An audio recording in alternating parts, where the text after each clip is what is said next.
Habacuc capítulos 1 al 3.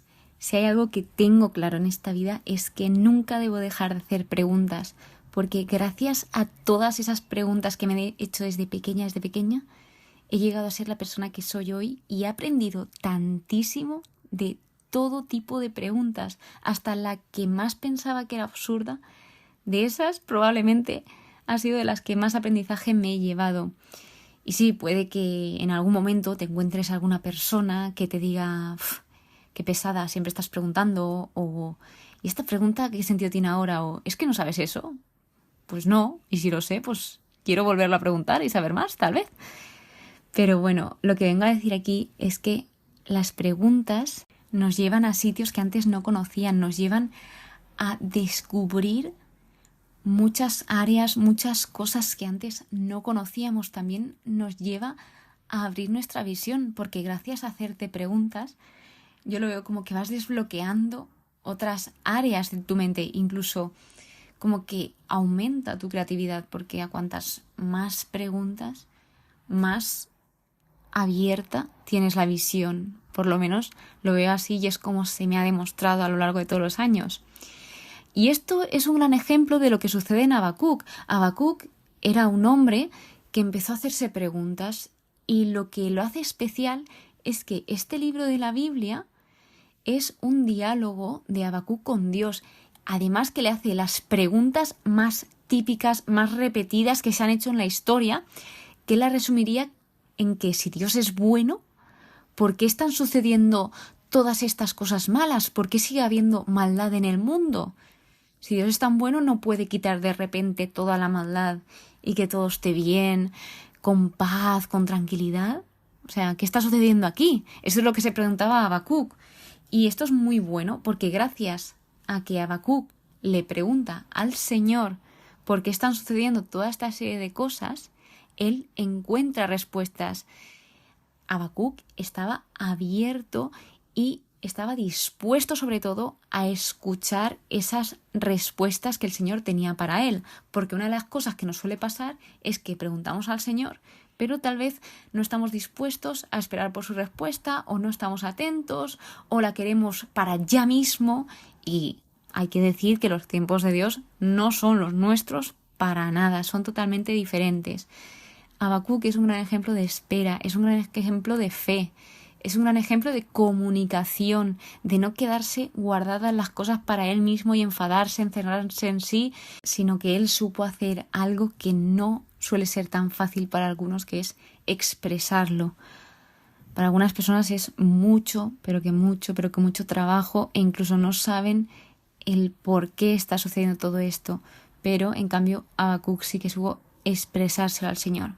Y es como empieza este libro, con ese diálogo entre el profeta y su Dios, y él va planteando unas preguntas y Dios responde. El profeta pregunta, Dios responde. Entonces empieza con esta pregunta que se sigue repitiendo a lo largo de los siglos y de los siglos y de los siglos. No, seguramente tú no serás el primero ni el último en hacerse esta pregunta. ¿Hasta cuándo Yahvé pedirá auxilio sin que tú escuches? Clamaré a ti violencia sin que tú salves. Estaba denunciando toda la violencia y la opresión que se encontraba en ese mismo momento en Judá. ¿Por qué me haces ver injusticias mientras tú miras la opresión? El hombre pregunta, Dios responde. Así que Dios le dice: voy a hacer una obra en vuestros días que no creeríais si os la contasen. Pero aquí no se refería a una obra agradable, sino a una obra de juicio, que iba a venir el juicio, y lo que haría sería movilizar a los caldeos, que eran los babilonios. Y hablaba de este pueblo como un pueblo cruel, fogoso, que se adueñaba de los países ajenos, terrible, espantoso, que imponía su ley y poder, es decir, que obligaba a todos aquellos que estaban bajo su dominio a seguir esa ley sin dejarles libertad, que hacían violencia, que se burlaban. Además, habían hecho de su fuerza, de la fuerza que ellos tenían, su Dios. Y esto es un gran problema, porque la fuerza puede que en algún momento nos falle. Es como aquí lo más parecido que he encontrado, como lo entendí, es, por ejemplo, aquellos que llegan a hacer de su cuerpo un culto. Es decir, en mi caso hubo una época en mi vida que un poco más y llegué a hacer culto a mi cuerpo, de enfocarme muchísimo solo en mi cuerpo, en trabajarlo, en hacer deporte. Llegó a empezar a ser una obsesión. Y eso es como hacer de tu cuerpo un ídolo, hacer de algo un ídolo. Entonces hay que cuidarse, pero hay que hacerlo con moderación. Todo, no solo cuidarse, sino todos los aspectos de la vida. De repente viene la segunda queja del profeta. Y es: ¿no eres tú desde antiguo, Yahvé, mi Dios, mi santo? Tú no mueres, le llama roca, que es su roca firme. Tus ojos son puros, no pueden ver el mal, eres incapaz de controlar la opresión. Estamos viendo cómo el profeta conocía ese carácter de Dios y le pregunta: ¿por qué ves a los traidores y callas cuando traga el impío al que es más justo que él? No lo entendía Habacuc, no llegaba a comprender por qué estaban sucediendo todas estas cosas y cómo Dios no estaba haciendo nada. Es que no lo entendía y seguía argumentando lo que pasaba, de que él veía que estaba tratando Dios a los hombres como peces del mar, como a reptiles que no tienen amo. Entonces, lo que sucedía también aquí, para ponernos en contexto, es que otra de las cosas que Habacuc no entendía era por qué Dios juzgaría a la nación pecadora, que era Judá, a través de una nación aún más pecadora, que era Babilonia. No lo llegaba a comprender.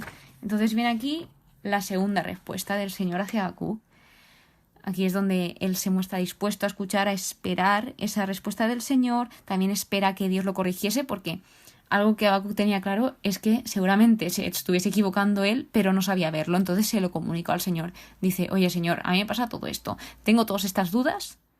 A ver qué está pasando aquí, qué está sucediendo, por qué no estoy comprendiendo esto, qué pasa aquí.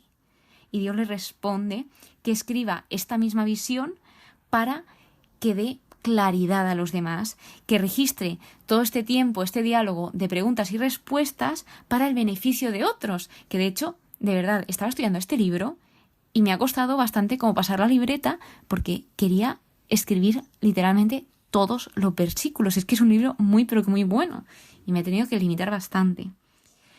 Pero lo que viene aquí a decirle el Señor es: esto tiene su fecha, esta visión, que aspira a la meta y no defrauda. Si se atrasa, espérala, pues vendrá ciertamente sin retraso.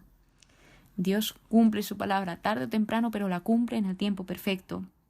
Y ahora viene uno de los versículos, una de las declaraciones más citadas y más importantes del Antiguo Testamento en el Nuevo Testamento, que es la siguiente: sucumbirá quien no tiene el alma recta, mas el justo por su fidelidad vivirá. En otras traducciones dice: por su fe vivirá.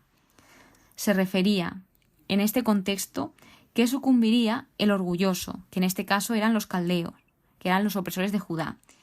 Y se referían como a los justos, como al pueblo de Dios, como a Judá.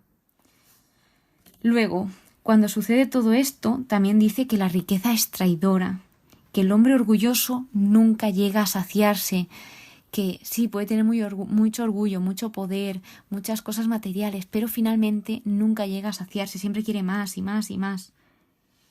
Luego, también promete a los babilonios que así como ellos habían despojado a otras naciones, les iba a suceder lo mismo.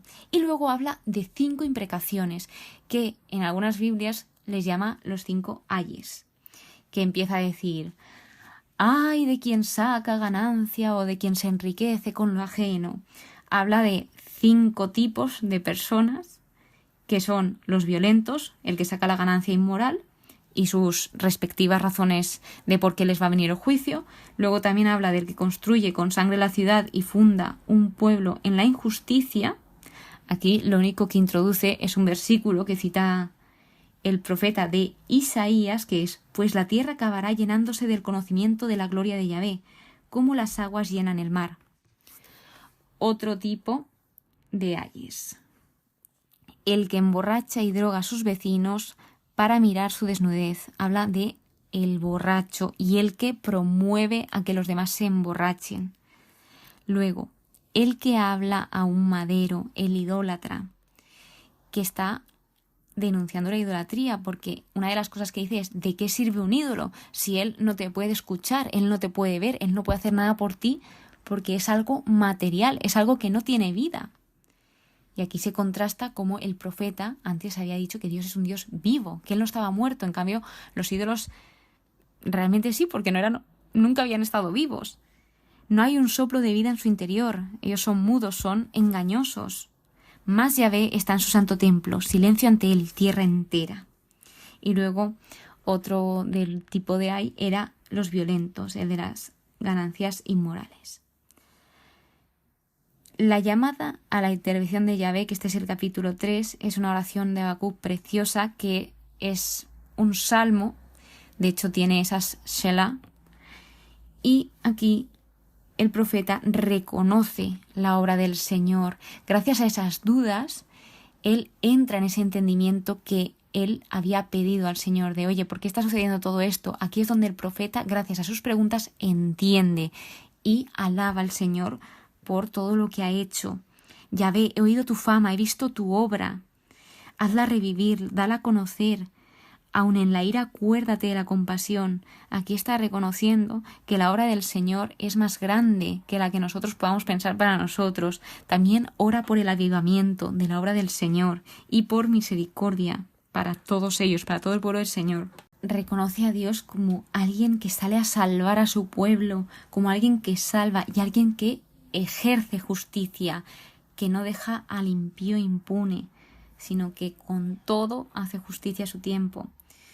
Y concluye diciendo, espero tranquilo el día de la angustia que caerá sobre el pueblo que nos asalta. A pesar de todo lo que iba a suceder y de ese anuncio de juicio, él estaba tranquilo porque confiaba en Dios, porque sabía que Dios estaba en control, que Dios era soberano y poderoso. Habacuc está reconociendo su propia debilidad y reconociendo la grandeza del Señor. Pero yo me alegraré en Yahvé, gozaré del Dios de mi salvación. Yahvé, mi Señor, es mi fuerza. Él me da pies como de cierva y me hace caminar por las alturas. Con esto concluimos este breve libro de Habacuc, donde vemos esa importancia de hacernos preguntas. Y si tenemos alguna pregunta que hacerle a Dios, que no nos dé vergüenza.